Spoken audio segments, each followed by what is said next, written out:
everyone, and welcome to Usapang Pantahanan, Motherhood Series number 8. And this is Mommy Fem. Of course, sa atin pong Usapang Pantahanan episode for today, we are celebrating Breastfeeding Awareness Month. August po yan sineselebrate. And with me, of course, ang aking pong na-miss na partner every Saturday. Tagal namin di nagkita ni Mami Nardine. Hello, Mami Nardine. Kamusta ka na dyan? Hello, Mami Fem. And of course, hello to our walang katapusang at walang kasawa-sawang mga fans ng Usapang Pantahanan. And of course, we are happy to inform you that for this episode, we will be talking about breastfeeding secrets, no? Practical tips from Mommy Neri. Of course, I would like to introduce to you our beautiful mommy. Her name is Nerissa A. Pupongco and is dedicated administrative professional hailing from San Jose del Monte, Bulacan. With a strong background in various administrative roles, she is currently serving as the admin assistant of Patesco Incorporated. Her career includes previous positions such as admin assistant at Greenheart Drug Corporation and marketing assistant at Gold Deluxe Philippines. Nerissa holds an associate degree in computer science from the Asian Institute of Science and Technology. She is known for her proficiency in computer applications, particularly MS Word and Excel, as well as strong multitasking and communication skills. Nerissa is happily married and proud mother of 2 children, namely Gian Matthew and Gio Murphy. Mga kausapang pantahanan, mga fans namin, please welcome our Mommy Nerissa A. Pupongco. Hello, Mommy! Mami Neri! Kamusta ka na dyan sa Rizal? Tama ba? Montalban. Bulacan pala. Ginawa kong Rizal yung Bulacan. Ayan. Kamusta naman kayo dyan? Okay naman po kami. Medyo maulan. Nawawala na po paunting init. Di ba? Una-una. Nabawi ng ulan. Medyo lumamig. Oo nga. Hindi naman Medyo malamig nga nung umulan, di ba? Yan. And we are very happy na sinamahan mo kami dito dahil alam mo naman ang mga audience natin, mga nanay. And most of the nanay, they want real stories about anything about motherhood. Kaya inaalay natin ang episode na to sa lahat ng nanay. Kay lola ka pa, kay ikaw ay tapos ka na nagpa-breastfeed. Kasi itong mga matututunan natin for this episode ay malaking bagay ito para maibahagi natin ito sa ating mga apo or sa ating mga manugang or kung kanino, no? Even a friend, diba? At mahalaga na matutunan natin ano yung mga tips ni Neri, ni Mami Neri. Kasi mga true-to-life experiences, yan yung mga best teacher, sabi nga. Minsan wala yan sa libro, di ba? O nasa libro man yan, pero iba yung nairanasan mo siya. Diba? Yes. Kaya meron kami mga set of questions na babasahin ni Mami Nerlin yung una para malaman natin kay Mami Neri ano nga ba yung mga practical tips na kailangan nating matutunan mula sa kanya. Pero bago pala natin simulan, Mami Nerlin, ang pagtatanong kay Mami Neri, so alamin muna natin, kailan ka ba nanganak, Mami Neri? May 4 this year po. So last May 4 of this year. O bago lang. And baby boy, no? The boy. And I'm sure, Mami Neri, ikaw ba ay cesarean or normal delivery? Cesarean po. Cesarean siya, no? Ako, mas mahirap yun. Pero nung fourth po normal ako. Nitong second po ako na cesarean. Okay. Dahil ba yan ay suhi ba yan? Suhi? Ang tawag doon? Hindi po. Dahil po malaki na rin yung baby po sa tiyan. Hindi na po siya Mm. kasi Hindi siya Hindi siya kasya. makakain. parang Kasi parang maliit lang si Neri kasi eh. na-stuck po Ah? kasi sipitan na. Kaya, Ah, na siya. kumbaga, nag-normal ka muna. Opo. Kasi, And then, kung hindi makalabas, emergency cesarean na. Opo. Kasi fully, na po ako eh. Nag-10 cm na po ako eh. Hindi po siya makababa kahit anong iri ko. Kaya, May ganun palang cases, no? Na emergency cesarean. opo. Kasi Pagka pumunta na hindi- po ang panagitan, inorasan na po ako ng within 2 hours. Hindi pa rin po siya bumababa. Oo nga naman. Kasi once na umalis na yung tubig, Opo. Hindi na it's very delikado na siya. Very delikado siya. Kaya we are really happy naman. Prayers had been answered. Kasi nung bago nanganak si Neri, talagang nagdadasal din ako na safe delivery. Kasi tayo, Mami Narlene, we experience to deliver Yes. babies, no? Tatlong beses. Oo, 3 beses cesarean ako. Mm. Ako naman, 3 Hindi- normal deliveries. But then, kahit sige. naman normal delivery siya, pero the stress and the puyat and everything, it's really Correct. talagang nakakaano sa mother. Overwhelming. Di ba may kasabihan na yung isang paa ng isang nanay na nanganganak ay nandun na sa di ba? Akukay, So, no? hindi madali ang mga anak. Hindi madali ang maglabas ng bagong buhay. Talagang it's always a miracle. It's always a miracle. Kasi akala nung iba, madali lang. And now, we're talking about breastfeeding secrets. Ang first question namin, Ma'am Okay. Nardine, anong first question mo kay Mami Neri? Okay, Mami Neri, can you share your breastfeeding routine and any techniques you found helpful for ensuring a successful latch? Maaari mo bang ibahagi ang iyong pang-araw-araw na routine sa pagpapasusot, anumang mga technique na nakatulong sa iyo upang masigurong maayos ang latch? Mami Fem, ano ang latch na sinasabi natin dito? Di ba kapag yung mismong pag-ano ng bibig ng sanggol. Ng baby. Oo, Kung ng paano baby. siya unang nag-try sumuso. Yes. Kasi di Sige, ba Mami. may technique yun eh. Oo. Oo, Hindi sige Mami. basta-basta gumagana yung bata, di ba? Pero Yes. usual, Mami Fem, ano yun, automatic sa baby. Pag dinikit mo yung suso, automatic yun siya Pero for first time mommies, it's really a different story, Mami.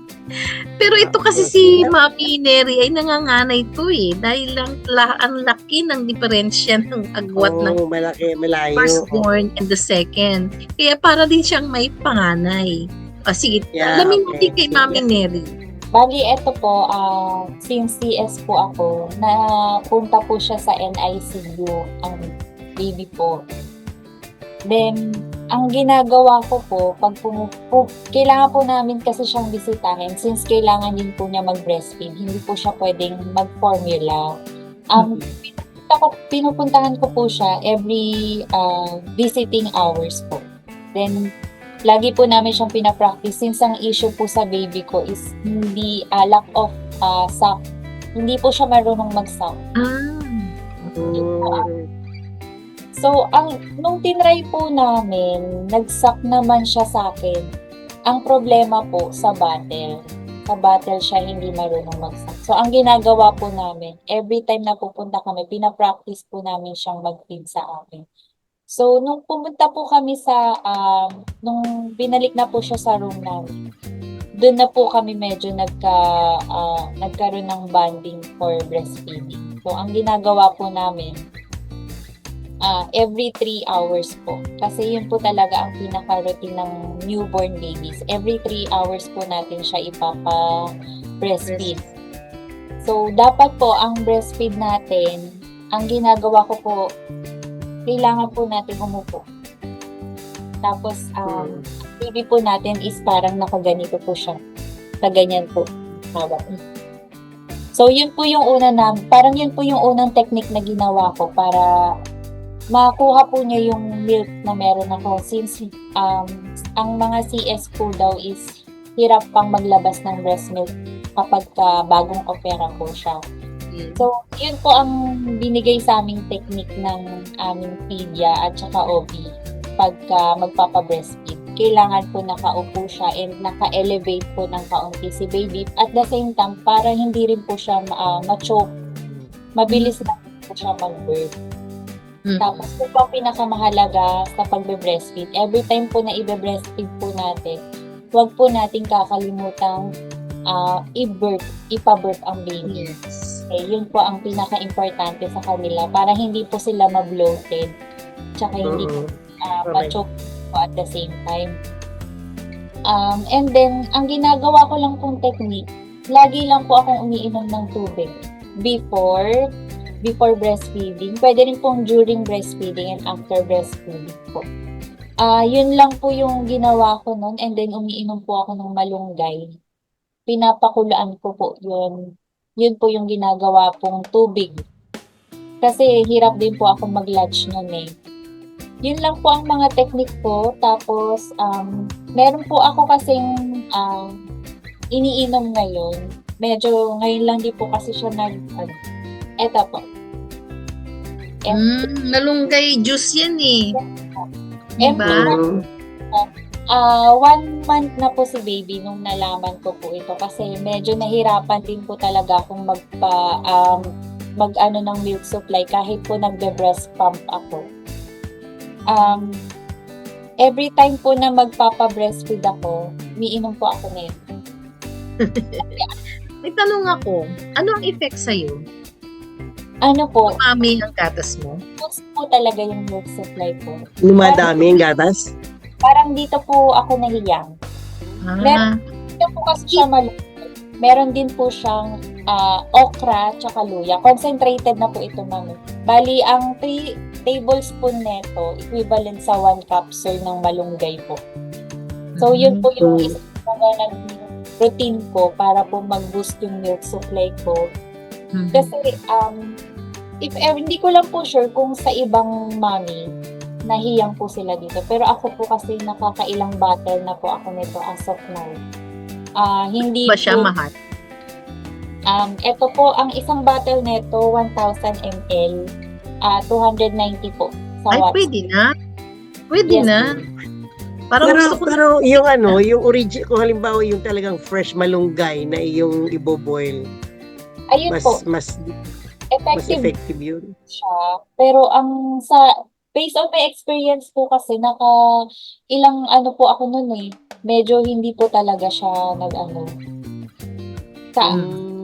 Kanya-kanyang talaga yan, Mami Nalin, Oo. hiyang. Kaya po ang ginawa ko po, Ay, hiyang. nung na-discover ko po itong M2 malunggay, yung malunggay po na pinagkuluan ko, yun po yung nilalagyan ko naman nitong concentrated. Parang pinagkakalo ko po sila Kinumbine mo siya. para mag-boost po talaga yung milk supply ko. Then, after ilang days po, mga 2 days lang po siya, hindi na po hirap si baby kasi po yan eh, kapag nabibitin po kasi siya sa breastfeed ko. Sa Kulangan. Kailangan po siya. Ngayon po, ang namin, hindi na po siya nakukulangan, nakakatulog na siya ng maayos. Salamat Hindi naman. na po siya umiiyak. Yun po ang kaya tinuloy-tuloy ko po yung pag-inom nitong M2 M2. malunggay. Tapos, Oo. meron din Pero kung iinom kami ni Mami Nalin yan, hindi na kami magpo-produce ng milk. Iba actually, naman yung ito. hindi lang po siya tapos Ano na lang, beautiful skin na lang ipoproduce Full niyan. skin ang ipoproduce namin yan. Parang interested ako, Mami. Kasi kung yan ay parang juice, o di mas healthy yan dahil may okra. Opo, meron po siyang okra and luya. Hindi lang po talaga 200 plus lang, Mami. Hindi naman siya yung kamahalan. Para ka lang bumili ng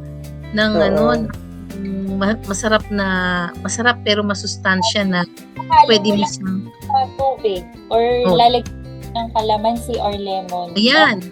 Ano ba yan? Matamis? Hindi. Matamis po. Oh, Concentrate. di lalagyan na lang ng kalamansi para Hindi parang na po, lemonade. Mm-mm. Wala actually kang pasok. na siya, hindi rin siya totally sa breastfeed, sa pang-boost lang ng ano. Marami pa po siyang effect. Pwede siya sa kahit sino. That's good to know. Okay. Sige, thank you. Okay. And next question is, dami ko natutunan, no? First question pa lang yan, ha? Oo nga. Yan. Sige, ito Oo. tama nga ba? Ito. The second question ay, ano ang mga hamon na hinarap mo nung nagsisimula ka pang magpasuso? At paano mo ito nalampasan? Or what challenges did you face when you first started breastfeeding? And how did you overcome them? Unang-una po talaga yung lack of milk supply ko. Sobrang ano po ito, yun po yung unang-unang naging problema kasi since hindi nga po siya pwedeng i-formula. Nakailang days din po kasi kami nagstay sa hospital dahil po din nga po sa lack of sac po niya. Kaya hindi po kami makalis. So, ang nangyayari po, ang aking breast milk ay hindi po talaga sapat sa kanya. So, nung hindi ko po maramdaman, parang hindi ko alam kung ano yung problema sa akin, ano yung, parang inisip ko, bago naman po ako manganak, nag-search na ako, nag-ready na ako, pero at the same time, pag nandoon ka na po talaga sa sitwasyon, hindi mo talaga po masasabi kung may lalabas talaga o hindi. So, ang ginawa ko lang po is, tinuloy-tuloy ko lang po yung pagpapalatch sa baby kahit wala po siyang nakukuha.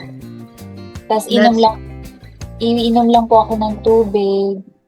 Ang pinaka ano rin po dito kasi wala rin po akong tulog. Lack of sleep siya. Tapos parang naghalo-halo emotions na po. Yun yung pinaka-struggle ko po nung nagpapag-breastfeed. Which is mas nakaka-effect po ng hindi ka talaga makakapag-produce ng maraming milk if stress po si mommy and puyat po si mommy. So, ang ginawa po namin, since ang katulong ko po ay yung husband ko po, pinapatulog na lang po niya muna ako bago ko magpa-breastfeed. Parang, kasi every 3 hours naman po itong nagsasalitan po kami ng pahinga. Kailangan po, makatulog po ako ng kahit mga 2 to 3 hours before time na magbe-breastfeed po kami. Kailangan po hindi talaga ikaw puyat or stress para kailangan kalmado ka lang din po. Kasi kung kalmado ka, ang baby mo, mararamdaman po kasi niya kung stress ka or nape-pressure ka eh. Kaya ang ramdam din po niya, parang nai-stress din po. Ay, yes. Oo, alam mo, totoo yan. Yes po. Parang yung stress na naranasan mo, yun yung maaaring isa sa mga dahilan but you cannot produce the milk that necessary. Yes. Ayun po, kailangan po talaga hindi natin iparamdam kay baby na na-stress tayo para hindi, parang emotionally prepared po tayo kailangan sa pagpapa-breastfeed kasi hindi lang po talaga kailangan yung katawan natin yung naka-ready eh. Kapag ka-stress ka po at marami kang iniisip, hindi ka pa rin talaga makakapag-produce ng milk supply. So, yun po ang pinaka-struggle po for the first few weeks niya. Since after po nun, kinontinue lang po namin, talagang hindi po namin siya sinukuan. Oo. Very good. Ayan, no? Okay. Ipagsuko. No? That's another tip na sinasabi niya na paano niya nalampasan, hindi sinukuan. Kasi there are times, Mami Nardine, na pag frustrated na talaga yung mother. Oo, minsan naiiyak ka na lang, no? Minsan naiiyak ka. It happened to me. Firstborn, frustrated na. Sige. Parang ako na yung nag-give up. Because I am more on the welfare of the baby. Walang kinakain. Walang kinakain. So, anong gagawin ko? So, maganda pala na dapat yung continuous sack. Oo. Yung pala yun.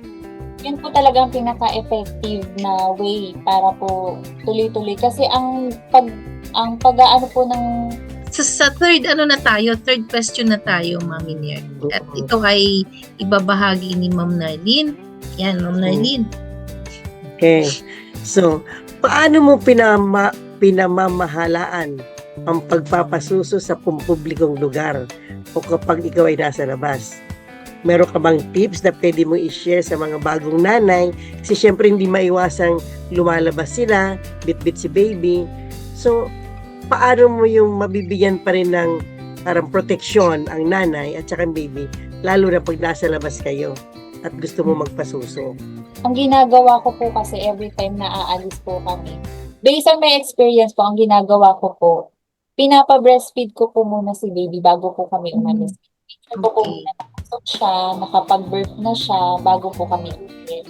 So, if ever naman po na maabutan kami sa labas na nagugutom na siya, since madali pong magutom ang mga newborn babies ngayon, ang sinusuot ko po is ito. Maternity shirts. Maternity shirt. Meron din po siyang maternity dress. Ito po is yung pwede na po Sa siyang loob. meron na siyang ano sa loob. May bago na maternity shirt. Ngayon ko lang nalaman yan. Para naman, pagka kahit naka-t-shirt ka, pwede mong no? Na po siya talagang katulad dati na inaangat po natin yung damit natin kapag nagpapa-breastfeed na. Actually, if ever naman po na wala po tayong ganito, meron na rin po tayong nabibiling nursery cover naman po. Tapos ilalagay lang dito. Ayun po yung mga products, mga pwede kong mai-recommend sa mga breastfeeding mom para hindi po tayo na hihiya or hindi po tayo na baka i-judge tayo ng ibang tao habang nagpapa-breastfeed tayo sa labas. And at the same time, mabubusog po yung baby natin kahit nasa labas po tayo. Hindi po tayo nag-worry na baka magutom po siya kung kahit saan po tayo magpunta. Anywhere, anytime, pwede po tayo magpa-breastfeed kasi meron na po tayong may mga makakatulong na products or gamit na pwede nating dalhin tuwing lalabas po tayo. Oo, no? Minsan nagbe-breast pump po ako. Ito po Sa yung, labas. bago po umalis, ma'am. Bago umalis. Kasi ang breast pump naman po, ma'am, inaabot naman po siya ng 2 hours. If ever naman po na malapit lang po tayo. 2 hours po siya. Maglalagay lang po tayo ng insulated bag. Doon lang po natin siya ilalagay. Para naman po matagal po ang lifespan ng breast milk natin. Yun po ang gawa po natin. If ever naman po na parang minsan may mga mommies naman po na hindi komportable magpa-breastfeed sa labas, pwede po tayo mag-breast pump. Kailangan lang po talaga natin ng mga insulated bags para po hindi kaagad masira yung breast milk na ipapump po natin. Baga may baon. Yes po, may baon. May baon. Surat. Ang bilis. Oo, kasi minsan may stigma talaga yung breastfeeding in public. Kasi dati noon, bigla na lang binubuyang-yang yung kanta sa jeep, di ba? Yes. Parang kahit naman ako na ano ba to, di ba lang magdala ng bandana, di ba? Syempre, Maraming nanay kasi na they don't care na. Oo nga, di ba? Mga tao, Parang hindi ka naman maarte, pero syempre, nasa public ka, tapos bigla mo ilalabas yung t-shirt mo at papasuso. Para naman, ano ba yun? opo, may mga tao din kasi ma'am na ang bilis mang judge, kaya yung ibang breastfeeding mom natin is nahihiya na pong magpa-breastfeed sa labas. Kaya ito po, makakatulong po sa atin to na hindi na po tayo mag-worry. Opo, tayo mag-worry. Ng bandana para ano. Bandana na lang. Okay? So, let's proceed to the next question. Ano ang naging papel ng suporta mula sa pamilya, mga kaibigan, o mga tagapagbigay ng serbisyong pangkalusugan sa iyong paglalakbay? sa pagpapasuso at paano nila ikaw natulungan. Kumbaga, we are talking about support. Kasi alam mo, this is very important, Mami Nardine. Akala kasi ng Correct. iba, pagka alam na yan ng hindi iba rin sige, Mm. let us hear from Mami Neri. Anong support ang binigay sa iyo? Actually po, ang support na binigay sa akin ng especially po yung husband and mga friends, family, yung parang minotivate na lang po nila ko. They give motivation po sa akin na kahit ako sa sarili ko, parang napapaisip na lang, i-formula na lang kaya natin. Kasi wala na hindi ko na parang hindi ko na talaga kayang mag-produce. Parang yun po yung nasa isip ko. Ang motivate na binibigay nila sa akin, hindi kaya mo yan. Parang yung Yes. words na po yun na kaya mo yan. Siguro sa iba, okay lang. Pero yung sa akin po, parang ang laki ng impact nun sa akin. Since, papasok na rin po yung postpartum Kaya parang kakaroon ka na ng anxiety, depressed, stress. So, yung simple words po na kaya mo yan, hindi yan, okay lang yan, it takes time. Yung mga ganong simple words po is parang nakaka-motivate po sa akin na kahit simple lang na salita na yun, parang feeling ko na lumalakas po ako Parang ganun yung ang effect sa akin. So, yung ang nabigay nila sa akin role na support is yung mental support na binigay nila. Yun, mental health support. Yes, correct. Kasi, yes, postpartum depression is real. Did you experience it, Mami Neri? Postpartum depression? Parang yung mga pa lang, mommy blues pa lang po ang nararamdaman. Parang yun na rin yun Postpartum blues. Pero yun nga po, hindi pa siya ganun kalalim.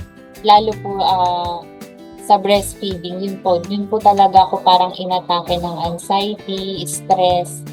So, Bakit? Bakit yun ang naramdaman mo? simula po, kasi hindi po ako makapag-produce ng milk supply nun dati. First few weeks po, parang sabi ko, ay bakit ganun? Ba't parang walang lumalabas? Ano bang kulang? Sabi ko, umiinom naman ako ng tubig. Yung po pala is, kasi siguro stress ako, kasi nag-overthink po ako. Kaya, ang sabi sa akin, as long na stress ka, nag-overthink ka, mas lalong kakaunti ang milk supply mo. Kaya, dapat po, ang ginagawa ko lang po, pinapasaya ko lang po yung sarili ko. Nanonood po ako ng mga videos, ganyan. So, nag-uusap rin po. Yun po ang pinakamagandang support, communication din sa mga close friends, family. Every time na mangangamusta sila, yun po, malaking effect po sa akin yan. Every time na mangangamusta sila. So, yun po yung pinaka-simple support na sobrang na-appreciate po sa family, especially din po sa mga healthcare providers po natin na kahit hindi po tayo kakilala, especially nung na-confine po kami, kahit hindi po kami kakilala, andyan po yung kanilang support, yung konting hingi lang po kami ng tulong, assist po sila kaagad sa amin. So, yun po yung nakatulong sa amin. I'm so happy naman. Talagang nabigyan ka ng tulong. No? But there are, alam mo, minsan, Mami Nardine, may mga nanay na walang emotional support. Yeah. And I hope that this episode will help our family members to realize kung gaano kahalaga ang support sa mga bagong panganak. Kasi, akala kasi ng iba, kunya, nakapanganak ka na ng 5 beses. Akala na, kahit 5 beses na yan, okay na yan. Alam na niya yan. Di Yung nanay ay... Tsaka yung mga emotions mo dun, kakada panganak mo, it's a new experience. Yeah. Ayan. So, ang next naman, ito, Mami Nardine. Ito naman, maaari ka bang magbigay ng payo sa pagpapanatili ng isang malusog na dieta at pamumuhay habang nagpapasuso upang masigurong parehong nakukuha mo at ng iyong sanggol ang kailangang nutrisyon? Anong mga tips na pwede mong i-share, lalo na sa mga katulad mo na Diet niya. nag-breastfeeding? Katulad po ng sinabi ko noong una, kailangan po talaga hydrated po tayo. Uminom po tayo ng maraming tubig. As much as possible po, parang every hour or kahit, basta kung kailan nyo po maisipan, inom po kaagad tayo ng tubig. Pagkatapos magpa-breastfeed, inom po tayo ng tubig. And then, ito po, yung proper sleep, kahit mahirap po sa ating mga breastfeeding mom, kailangan pa rin po natin kahit kaunting tulog. Kasi yun din po ang nagpapalakas ng breastfeed natin if may proper sleep po tayo. And kailangan din po natin kumain ng mga nutritious food. Sa case ko po, hindi po ako kumakain ng isang bagsakan ng marami.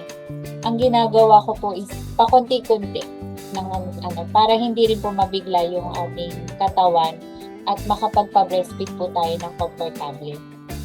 And then, ituloy po natin yung vitamins kasi meron po tayong prenatal and postnatal vitamins. So, kailangan din po natin ituloy yung vitamins kasi yung mga vitamins po na nire-reseta sa atin, yun din po yung kinukuhang nutrients ng baby natin pag nagpapa-breastfeed po tayo. And then, ayun po, yung pinaka-importante, i-avoid po natin as much as possible yung stress po.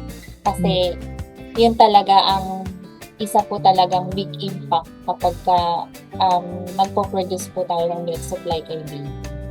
Ayun po, yung mga. Gusto ko yung sinabi mo na hindi isang baksakan, no? Small frequent. Tanong ako sa'yo, Mami Neri, ngayong nagpapasuso ka, nag-increase ba yung appetite? Parang ang sarap kumain. Yes po. Sobrang, noong una, wala po akong nararamdamang gutom. Parang, eto po kasi, since lumalaki na po si baby, mas marami po siyang nakukuhang milk sa akin. So, parang, naghahati na po kasi kami sa pagkain. Parang, ganun po yung nangyayari sa amin eh. Kaya, parang, every time po na magpapa-breastfeed ako, parang, after 30 minutes po, parang gusto ko po kaagad kumain. Parang kahit ano pong pagkain kailangan kumain ako or kailangan po, parang uhaw na uhaw po ako. Ganon. Yeah. Hydration is so important. Uhaw Kaya, na uhaw. Ang nakahinahanap ko pa talaga is tubig. Tapos after po ng tubig, parang dun na po ako makakaramdam ng gutom, kakain na po ako. Then after po nun, breastfeed na naman po. Parang everyday routine, ganun na lang po yung ginagawa ko.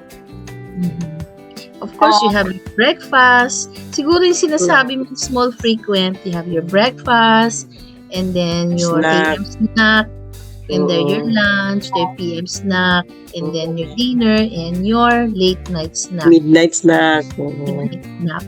Okay lang yan, kumain ka na kumain muna. Kami ni Mami na rin, nagmi-midnight snack kahit di kailangan. Pagkaano lang. Hindi pa yung nagpapasuso pero may midnight snack. May mga midnight snacks pa kami. Siguro dahil sa mga trabaho namin. Pero we ensure that any midnight snacks, it should be healthy. Fruits. Yes po. Healthy. Ay naku, ang dami nating natutunan kay Mami Neri. Talaga naman. Kaya naman, Mami Neri, thank you so much for this. Thank you very much. Sobrang na-appreciate namin ni Mami Nardina na sinamahan mo kami at nakinig sa atin ang ating mga kausapang pantahanan. Ayan.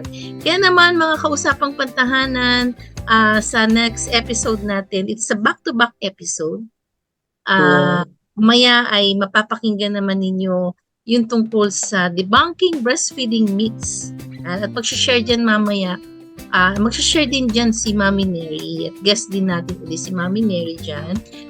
Ibabahagi niya sa atin ano nga ba yung mga breastfeeding myths na kanyang pag-alaman noon at paano niya to na-overcome, paano niya nalaman, ay, ito pala totoo, gano'n, no? So, gano'n, kaabangan niyo po yan. So, after you view itong episode na to, the first episode on the practical tips sa breastfeeding, ang next episode, panoorin nyo rin dahil marami ka rin matututunan about yan. So, Mami Narlene, ano naman ang iyong mensahe Ay, syempre, bago pala kay Mami Nardi, nais ko munang baka merong huling mensahe si Mami Neri sa lahat ng mga nanay. O wag po nating i-downgrade yung ating mga breastfeeding moms. Ayun po, kailangan po nating mentally prepared po tayo sa dahil hindi po ganun kadali ang pagbe-breastfeed katulad po ng iniisip ng iba. So, it takes a lot more effort po talaga kapag nagbe-breastfeed ka kasi tao, maging lang po tayo, positive lang po tayo pagka nagbe-breastfeed. Support po natin yung mga breastfeeding. Alright, sige. Mami Narlene, it's your turn. Thank you, Mami Neri. And I support your advocacy. Huwag ninyong ang ating mga breastfeeding moms. You have to support them. Okay, Mami Narlene, how about you? Your parting words. Maraming salamat po sa inyong walang sawang pakikinig sa amin ni Mami Fem sa aming Motherhood series. At sana po marami po kayong natutunan. And of course, please like, share, and subscribe to our YouTube channel. And if it's not asking too much, please include Lalin's project. It's about dressmaking and other activities in home economics. Well, see you next week. And of course, Mami Fem, maraming salamat sa isa namang napakagandang episode. Yes, ito po si Mami Fem. Ito po si Mami Nardine. Dito lamang sa Usapang Pantahanan. Pantahanan. Bye. Bye. God bless Have a nice everyone. weekend.